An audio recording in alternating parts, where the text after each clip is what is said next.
The speech title is Jump In, the Water's Fine. You may think that asking a Toastmaster if they are nervous or timid when walking into a room full of strangers is like asking a swimmer if they are afraid of the water.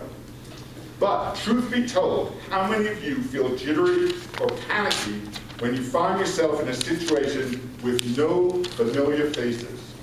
Knowing that, come hell or high water, you will have to brave the unknown seas and dive into a conversation with someone you've never met. Today, SueAnn Kern, with the assistance of Jude Robinson, will share with us the art of making conversation, or what she said, the art of conversation making, in Project 1 of the Interpersonal Communication Manual, Conversing with Ease. The project involves multiple parts, and I gave directions. SueAnn will present a 3 to 4 minute speech sharing the importance of good conversation skills and techniques to help you with the process. Number 2, SueAnn and Jude will role play a situation with a meet first for 3 to 4 minutes, or first meet for 3 to 4 minutes. And number 3, a 2 to 3 minute discussion period about the conversation will follow, in which all are welcome to participate. Even Olympic swimmers may hesitate jumping into that cold pool before a meet, but they learn tricks to make it easier and less nerve-wracking. Put away your swim goggles and inflatable rubber ducky raft and jump on in. The water's fine. We welcome SueAnn Kern.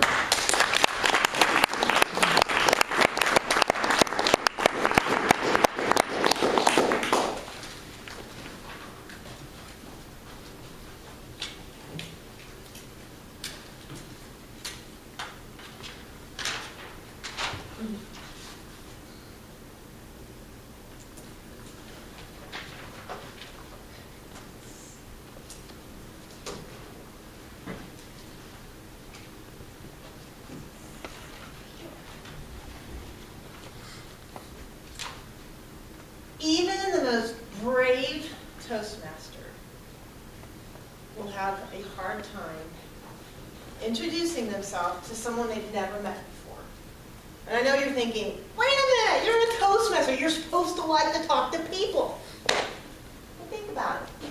If you're talking to a half a dozen people, 24 people, or 200 people, it may feel like you're as scared as you would be if you were jumping off a 2-meter diving board.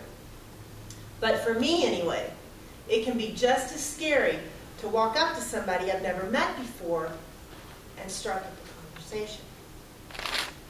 But lucky for you, we have 4 simple steps to help you make conversation with ease. The first step, small talk. The second step, fact-finding. The third step, opinions. And fourth step, feelings. You need to remember that these steps need to be followed in order, otherwise you may find yourself doing a belly flop. So the first step, small talk. I know many of you think, I hate small talk.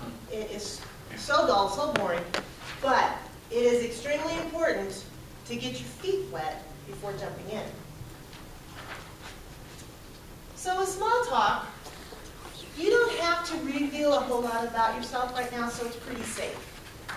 But it is the best way to learn to find common ground with this person that you're meeting for the first time. You can ask simple, open-ended questions and just go under the assumption that this person is interesting. Just assume that they're going to be interesting to talk to and assume that they're going to think you're interesting to talk to. Ask them questions about themselves because you know everyone's favorite topic is themselves. And I guarantee if you ask them questions about themselves, they are going to think you are the best conversationalist ever. So start simple. You don't look familiar to me. Have we met? Did I meet you through high school PTO, possibly? Could be. I remember.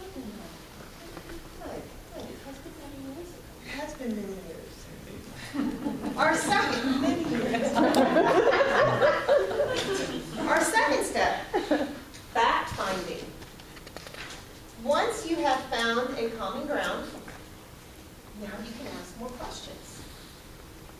So we discussed that we've met each other through high school possibly. So I had a daughter that graduated in 2012 and another in 2014. How old are your kids?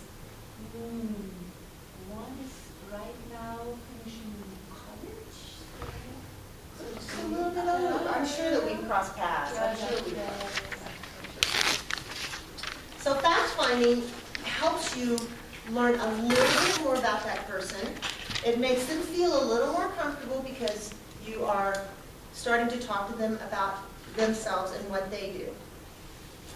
The next step, opinions. Now at this point, you're starting to get a little bit more involved and you're starting to share a little bit more about yourself. What do you think about the new grade realignment and what they're planning to do with Dozier Field and Treasure Mountain? You know, in a way, I'm really glad I don't go to school anymore. I agree. I agree. I think it's a big project, but I'm glad that they are doing something to take care of all the overcrowding in the school. And the final step is feelings. Now, feelings is when you're actually getting a little bit more involved and you're saying more about yourself and you're asking the person to say more about themselves. So it may not happen the first or even the second time you meet. I just get so frustrated when I hear about how much money they want to spend on some of these programs in school, but then the teachers still are not paid what I think they should be paid. Have you been reading about the contract negotiations with the teachers? Yeah, and I mean, education really comes down to the teachers. You know, you can teach you how long, still, you know, just teach you work. So It works. definitely, We need to, teachers we really need to look into that. So with these 4 steps, small talk, fact-finding, opinions, and feelings, I can assure you, instead of sinking like a rock, you will be doing a swan dive at your next conversation. Thank you.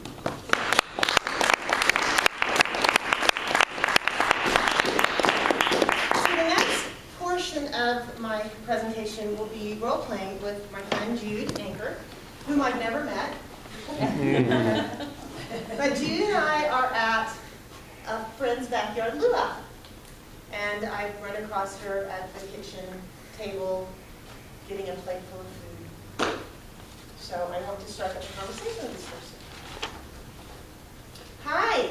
Oh my gosh, Mary and George really know how to throw a party, don't you think? Oh, I would say, yes. How do you know Mary and George? Oh, we went to college together. You did? Yes. And where was that? It was back east. I don't even remember. I don't remember much of my college either. I don't remember college either. But I met Mary through some nonprofit work that I've been doing in town.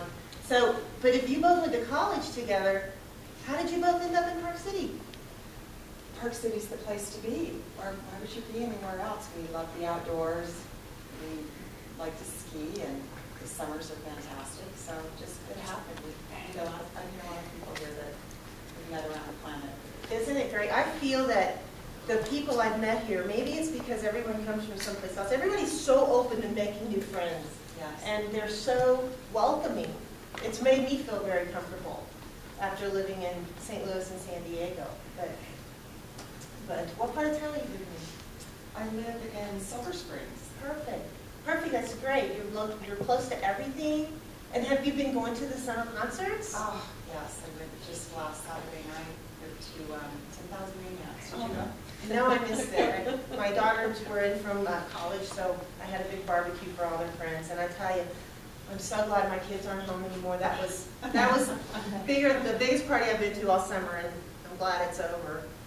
Yes. I'm glad Yes. it's over. Do you have kids? I've got 2 daughters. Yes, they're still in school. So we all went to the concert together. It was a lot of fun. Oh, that's fun. That's fun. I love the concerts in the summer.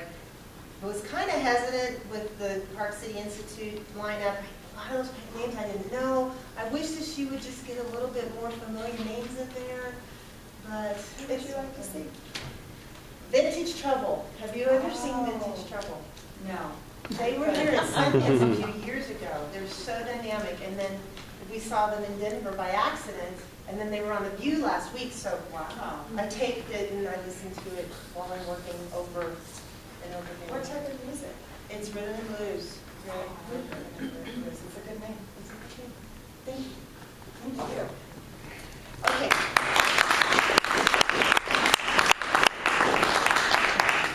Did you notice the progression from small talk up to feelings? What are your thoughts on this? Does it make sense that you start with small talk to just break that ice? If you started with feelings, if I had gone up to Jude and said, you know what, these summer concerts, I wish that she would bring in groups that I'm more familiar with. Jude would probably be like, wait a minute, I don't know you. What are you doing? You're bragging, you're complaining, and we haven't even met yet. So if you start with something like that, you're going to turn the person off, right? If you start with something like opinions, it's a similar thing. You could be offending that person because you don't know anything about her. How do I know she's not on the board and it was her responsibility to research these bands? If I start with fact-finding, I may sound like either a know-it-all or I'm trying too hard to get information from that person. That, well, I know Mary and George through this work I do here. And in a sense, she might think, well, so? I don't care what you do. Because she's wanting to get her food and go. She's not looking to start the conversation. But if you start with small talk, it breaks the ice, it helps that person learn to be comfortable with you, and it gives you the information that you need to carry on your conversation. Any thoughts, any suggestions, any comments, any discussion? Annette?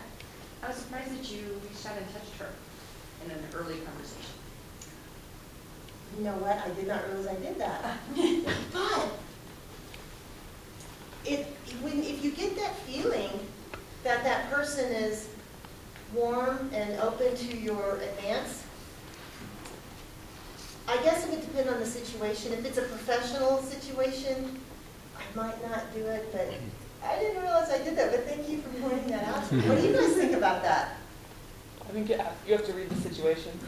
I mean, like waiting tables, I think it's appropriate, depending on kind of to put a hand on a shoulder or an arm to acknowledge someone, but that's after you've started to create trust as well. You don't walk up to someone and just go like, hey. I didn't notice that you did anything other than shake my hand. So, did we? Interesting. We didn't. What did she do?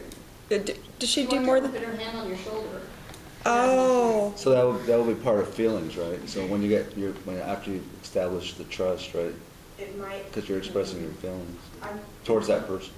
You might be expressing the feelings towards that person. I think, again, it depends on the situation. We have a mutual friend, we're at a party together, and if I'm getting that vibe from her that she's open to the conversation. You might not have if you'd never met, though. Yeah, that's true, and it might be jaded because we haven't met. But I appreciate you bringing that up. Anything else? Bill?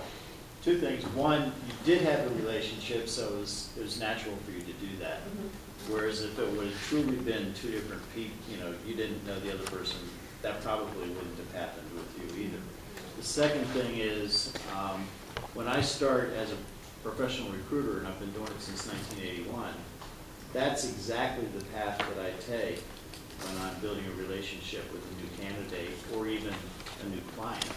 So that's perfect. Good, thank you. Plus, if I'd been at a party, I would have had a drink in one hand and a plate in the other. Liquid courage. We're going to have to stop pretty soon, but let's keep this going. I was just going to say, I work a lot with kids and teenagers, and every single time I have a conversation, I go through that process, whether it's a professional one or a social one, and it makes all of those people think I'm amazing. Because I don't talk about me, I just do that, and they love that. Good, thank you. Thank you all.